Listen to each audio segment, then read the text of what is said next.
தி Lord. இன்னைக்கு Bible வாசிச்சிங்களா? வாங்க வாசிக்கலாம்.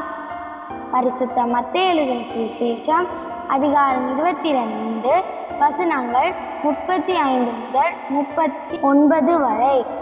அவர்களில் நியாய சாஸ்திரி ஒருவன் அவரை சோதிக்கும்படி, போதகரே, நியாயப்பிரமாணத்திலே எந்த கற்பனை பிரதானமானது என்று கேட்டான். இயேசு அவனை நோக்கி, உன் தேவனாகிய கர்த்தரிடத்தில் உன் முழு இதயத்தோடும் உன் முழு ஆத்துமாவோடும் உன் முழு மனதோடும் அன்பு கூறுவாயாக. இது முதலாம் பிரதான கற்பனை.